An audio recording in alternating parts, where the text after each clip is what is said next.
आज हम देखेंगे मध्य प्रदेश महिला पर्यवेक्षक के लिए टॉप 10 क्वेश्चन, जिसमें फर्स्ट क्वेश्चन है हिंदू उत्तराधिकार अधिनियम 1956 कब लागू किया गया।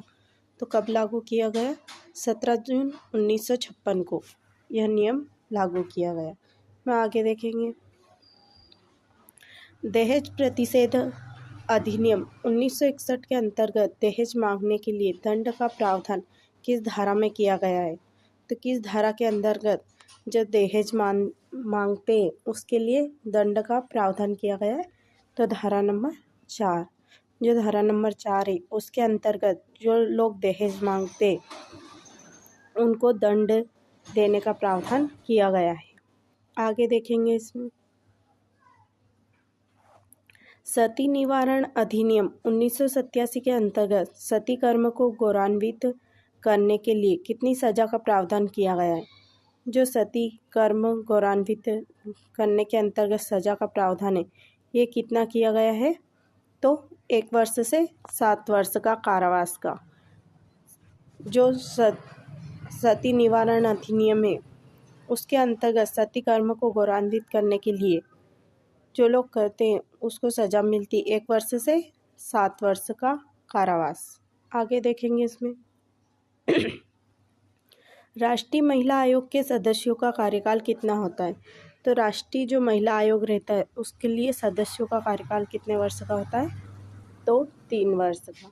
इसमें आगे देखेंगे घरेलू हिंसा से महिला संरक्षण अधिनियम के अंतर्गत घरेलू हिंसा के अंतर्गत आता है। जो घरेलू हिंसा से महिला संरक्षण रहता है वो अधिनियम किस घरेलू हिंसा के अंतर्गत आता है। तो उसे कहते हैं मानसिक उत्पीड़न। ये मानसिक उत्पीड़न के अंतर्गत आता है। इसमें आगे देखेंगे महिलाओं का कार्यस्थल पर लैंगिक उत्पीड़न अधिनियम 2013 के अंतर्गत कितने सदस्यीय आंतरिक परिवार समिति के गठन का प्रावधान किया गया है। तो 4। जो महिलाओं का कार्यस्थल रहता है वहाँ पर लैंगिक उत्पीड़न होता है 2013 है। उसके बाद अंतर्गत कितने सदस्यीय आंतरिक परिवार समिति का गठन का प्रावधान किया गया है। तो 4 का। उसमें आगे देखेंगे लैंगिक अपराधों से बालकों का संरक्षण अधिनियम 2012 के अंतर्गत कुल कितनी धाराएं हैं। इसमें कुल कितनी धाराएं हैं। तो 46 धाराएं टोटल। इसमें आगे देखेंगे बाल विवाह प्रतिषेध अधिनियम 2006 पूर्व में किस नाम से जाना जाता था।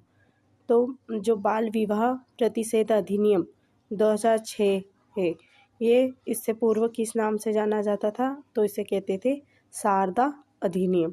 इसे शारदा अधिनियम नाम से जाना जाता था। इसमें आगे देखेंगे महिलाओं का कार्यस्थल पर लैंगिक उत्पीड़न अधिनियम 2013 के अंतर्गत स्थानीय समिति द्वारा परिवादों की जांच रिपोर्ट किसे सौंपी जाएगी। 2013 के अंतर्गत स्थानीय समिति द्वारा जो परिवाद हैं उनकी जांच की रिपोर्ट किसे सौंपी जाएगी। तो जिला अधिकारी को। जो जिला अधिकारी है उसको ये जांच की रिपोर्ट सौंपी जाएगी। इसमें आगे देखेंगे निम्न में से कौन से संवैधानिक संशोधन के द्वारा समिति का अधिकार को मौलिक अधिकारों की तालिका से हटा दिया गया है। जो संवैधानिक संशोधन हुआ, कौन सा संवैधानिक संशोधन हुआ जिसके द्वारा जो समिति का अधिकार था उसको मौलिक अधिकार की तालिका से हटा दिया गया है।